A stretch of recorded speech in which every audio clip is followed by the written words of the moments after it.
পুরী, যা উড়িষ্যায় অবস্থিত। বাঙালিদের কাছে পুরী একটি আবেগের নাম।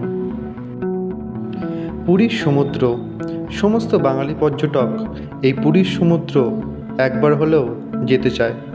এছাড়াও আপনি এখানে পেয়ে যাবেন পুরীর সেই বিখ্যাত খাজা।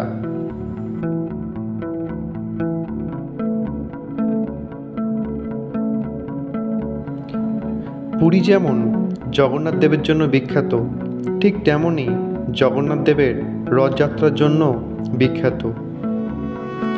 রথযাত্রা উপলক্ষ করে হাজার হাজার মানুষ মিলিত হয়। জগন্নাথ দেব, বলভদ্র ও সুভদ্রা তিনটি রথ প্রতি বছর নতুনভাবে তৈরি করা হয়। নির্দিষ্ট গাছের কাঠ দিয়ে তিনটি রথ মন্দিরের পূর্ব প্রবেশদ্বারের কাছে রাখা হয়, যা সিংহদ্বার নামে পরিচিত। চন্দন যাত্রা বা চন্দন উৎসব হল 42 দিনের একটি সময়কাল, যা রথ নির্মাণের কাজে শুরু করে। রথ নির্মাণ শুরু হয় বৈশাখের শুক্লপক্ষের 3য় দিনে অক্ষয় তৃতীয়ার আনুষ্ঠানিক পূজার মাধ্যমে। চন্দন উৎসব সমাপ্তি ঘটে স্নানযাত্রা বা স্নান উৎসবের মাধ্যমে, যা জ্যৈষ্ঠ মাসের পূর্ণিমা তিথিতে আনুষ্ঠানিক হয়। জগন্নাথ দেব, বলরাম ও সুভদ্রা দেবকে 108 ঘড়া জলে স্নান করানো হয়। তারপর 2 সপ্তাহ ধরে আরোগ্য লাভের জন্য রাখা হয়। কেবলমাত্র 3টি বিশেষ চিত্রের মাধ্যমে জনসাধারণের জন্য দেখানো হয়। এই সময়কালে দেবতাদের অসুস্থতা নিরাময়ের জন্য কেবল শিকড়, পাতা ও ফল দেওয়া হয়। আরোগ্য লাভের পর রথ উৎসব পালন করা হয়।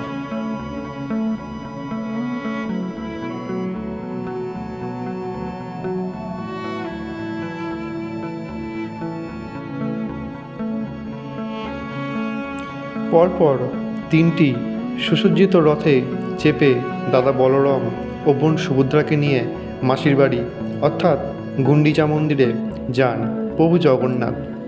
মাসির বাড়ি যাওয়াকে বলা হয় সোজা রথ। গুন্ডিচা মন্দিরে অর্থাৎ মাসির বাড়ি 7 দিন থেকে মন্দিরে ফিরে আসে জগন্নাথ দেব। এই ফিরে আসাকে বলা হয় উল্টো রথ। কথিত আছে, মাসির বাড়ি থেকে ফিরে আসার পর সহজে জগন্নাথ দেব মূল মন্দিরে প্রবেশ করতে অনুমতি পান না, কারণ দেবী লক্ষ্মীকে শ্রীমন্দিরে একা রেখেই মাসির বাড়ি গিয়েছিলেন। তাই অভিমানে টানা 3 দিন দরজা বন্ধ করে দেন। সেই 3 দিন দরজার সামনে অপেক্ষা করতে হয়। তার এই দিনগুলি বিভিন্ন উৎসবের মাধ্যমে পালন করা হয়। সোনাবেশ একাদশ তিথিতে উল্টো রথের দিন জগন্নাথ দেব, সুভদ্রা ও বলভদ্রকে সোনাবেশে সাজানো হয়। সোনার অলঙ্কারে সাজিয়ে রথেই হয় তাদের আরাধনা। তার নামই হলো সোনাবেশ। সোনাবেশের পরের দিনই অনুষ্ঠিত হয় অধর্পণা। দ্বাদশ দিনে পালন করা হয় অধর্পণা। এই রীতি অনুযায়ী দ্বাদশ দিনে সন্ধ্যাবেলায় জগন্নাথ দেবকে শরবত খাওয়ানো হয়।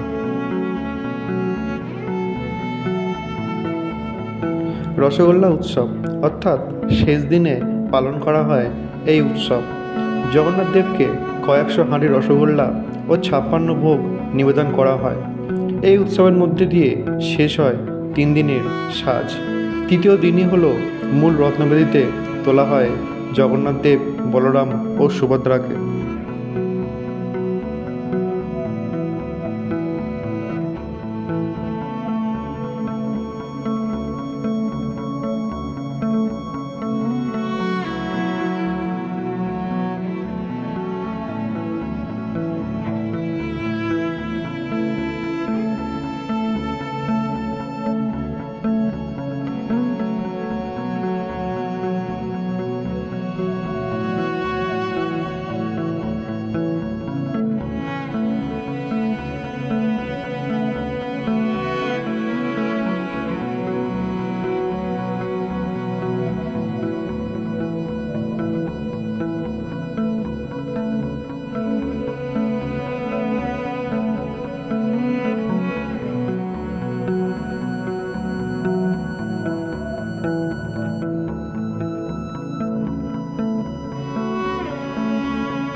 জগন্নাথ দেবের রথের নাম নন্দীঘোষ। রথের সারথীর নাম দারু। রথে থাকে 16টি চাকা। চাকার পরিধি 6 ফুট ও 6 ইঞ্চি। কথিত আছে এই রথের নাম দেন স্বয়ং ইন্দ্রদেব। ছোট বড় আকারে মোট 832টি কাঠের টুকরো দিয়ে এই রথ নির্মাণ করা হয়। জগন্নাথ দেবের রথের উচ্চতা 13.5 মিটার অর্থাৎ 45 ফুট। এই রথটি লাল এবং হলুদ পোশাক দ্বারা আবৃত থাকে। রথটি টানার দড়ির নাম শঙ্খচূড়। ভগবান বলভদ্র রথটি তালধ্বজ নামে পরিচিত। এটি 14টি চাকা রয়েছে। এটি লাল ও সবুজ রঙের পোশাকে সজ্জিত হয়। রথের সারথীর নাম মাতালি এবং রথটি টানার দড়ির নাম বাসুলি। দেবী সুভদ্রার রথের নাম দেবী রথ বা দর্পদলনা। এটি 12টি চাকা রয়েছে এবং লাল ও কালো রঙের পোশাক রয়েছে।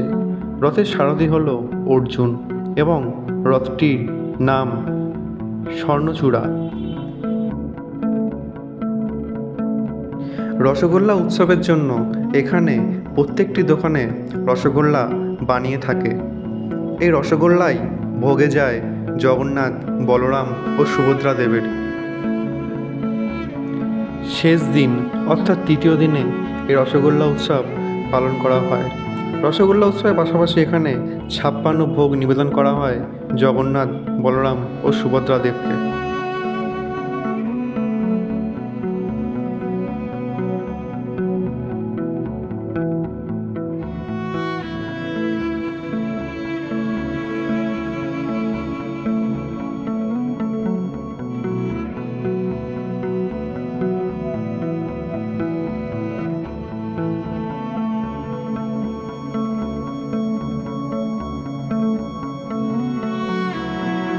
হলুদ রঙের রথটি দেখছেন, এটি হচ্ছে জগন্নাথ। কালো রঙের যে রথটি দেখছেন এটা হচ্ছে সুভদ্রা। আর সবুজ রঙের যে রথটি দেখছেন এটা হচ্ছে বলভদ্র।